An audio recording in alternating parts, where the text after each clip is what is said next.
তো বলছে হ্যাঁ আসছে। ওনাকে নিয়ে আসলেন ফয়েজি সাহেব হুজুরের কাছে, মুস্তাক ফয়েজির কাছে। আনার পরে বলছে বয়স্ক মানুষ, গরিব মানুষ, দেখলেই তো বেশভূষণ দেখলে বোঝা যায়, কি ঠিক না ভাই? আপডেট জামা কাপড় নাই, খুবই গরিব মানুষ, খুবই গরিব। বলছে আমি আপেল আঙ্গুর ওনার হাতে দিচ্ছি আর উনি খাচ্ছেন। খাওয়ার পরে বলছে হুজুর আমার জন্য একটু দোয়া করবেন, আমার জন্য একটু দোয়া করবেন, আমার জন্য একটু দোয়া করবেন। বারবার এই কথা বলছে। ঠিক আছে দোয়া করি। আর উনি ফল খাচ্ছে আর হুজুরের জন্য দোয়া করতেছেন, আল্লাহ হুজুরকে তুমি হায়াত দিও, নেক হায়াত দিও, সুস্থ রেখো, রাস্তায় নিরাপদ রেখো। তো এইভাবে ওনারা দেখছেন, যত দোয়া করতেছেন মুস্তাক ফয়েজি হুজুর তত ওনার হাতে ফল দিচ্ছে আর উনি খাচ্ছেন। গরিব মানুষ যারা, তাদেরকে তো আর ফল খাইতে দেয় না, দেয় নাকি? আমাদের দেয়, মাইক অপারেটর গুলো দেয় না। আমি এই জন্য যেখানে যাই বলি আমাদের একটু গোশত কম করে দেন, ওদের একটু বেশি করে দেন, কারণ কষ্ট বেশি করে ওরা। আমরা যদিও দূর থেকে আসি, কিন্তু সারাদিন পরিশ্রমটা করা লাগে ওদের, কি ঠিক কিনা? আবার রাত্রে এগুলো সব খুলতে হবে নাই। কিন্তু কিছু ভালো মানুষের শয়তান আছে, ইউনিট যদি একটা খুলে নিয়ে যেতে পারে তাহলে 3 মোড়া মাল হবে। এজন্য আবার রাতের বেলা ঘুমাতে পারবে না, সব খুলতে হবে। তার কেটে নিয়ে যায়, আমি দেখছি আমার ওখানে তার কেটে নিয়ে গেছে, ভালো ভালো তার কেটে নিয়ে চলে গেছে। এমন পাবলিক আছে অনেক জায়গায়। হুজুর ফল দিচ্ছেন আর উনি দোয়া করছেন। হঠাৎ করে খাওয়া দাওয়া যখন শেষ, বলছেন হুজুর একটা কথা বলবো আপনার। জি বলেন। বলছে আপনার আশেপাশে কোনো লোকজন আছে? বলছে হ্যাঁ আছে। বলছে ওনাদেরকে একটু বাইরে যেতে বলেন, আপনার সাথে আমার একটু গোপন কথা। তো সবাইকে বললেন সবাই বাইরে যাও।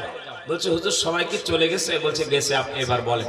বলছে না, দরজা সিটকিনটা একটু লাগাই দেন, নাইলে যদি আবার হুট করে চলে আসে তাহলে বলা হবে না, দেখ আপনার সাথে কথা বলা হবে না।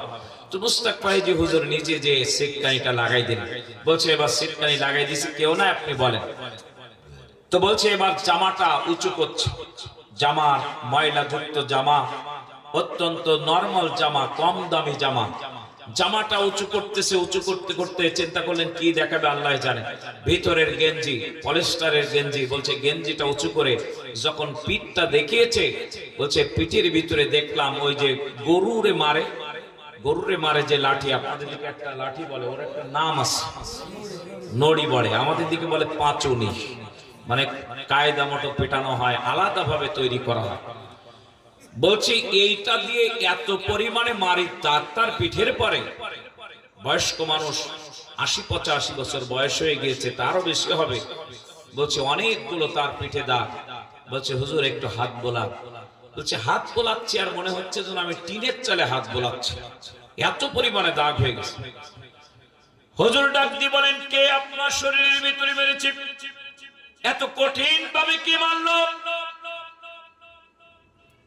মুরব্বী চোখের পানি ছেড়ে দিয়ে কাঁদতেছে, হুজুর তেমন কেউ মারে নাই, নিশ্চয়ই আপনার কোন সন্তান মেরেছে, অথবা আপনার কোন শত্রু মেরেছে। মুরব্বী ডাক দিয়ে বলে, হুজুর আল্লাহ রাব্বুল আলামিন কন্যা সন্তান দান করতে করতে আমার 5টা কন্যা সন্তান দান করেছে। 5টা কন্যা সন্তান দান করার পরও আমি আলেমদের আলোচনা শুনেছি, আল্লাহ পাকের দরবারে যদি বান্দা দোয়া করে, রব্বানা হাব লানা মিন আজওয়াজিনা ওয়া যুররিয়াতিনা কুররাতা আইনি ওয়াজআলনা লিল মুত্তাকিনা ইমামা। ইব্রাহিম আলাইহিস সালাম 86 বছর বয়সে আল্লাহ রাব্বুল আলামিনের কাছে দোয়া করেছেন, আল্লাহ এমন একটা সন্তান তুমি আমারে দান করে দিয়ে দাও। পুত্রের কথাও বলে নাই, কন্যার কথাও বলে নাই, কিন্তু ইব্রাহিম আলাইহিস সালাম যে দোয়া করেছে তার ভিতরে বোঝা গিয়েছে স্পষ্ট ভাবে একটা পুত্র সন্তানের জন্য দোয়া করতেছে, সমাজের বুকে যেন নেতৃত্ব দিতে পারে, ইমামের দায়িত্ব পালন করতে পারে।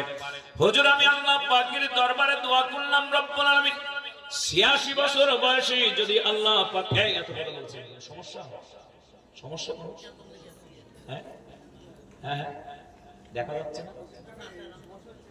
এই প্রজেক্টরের ভাই কই? প্রজেক্টরের ভাই কই? মহিলারা দেখতে পাচ্ছে না, আপনি তাড়াতাড়ি আসেন দ্রুত। জি ডিস্টার্ব করে আস্তে করে আস্তে খুঁজে নেয়, তাহলে আপনার সাইড করলে আমার মেন্টালিটি অন্যদিক চলে যাবে, তখন আলোচনার মোড় ঘুরে যাবে, আবার সাইজ করতে সময় লেগে যাবে।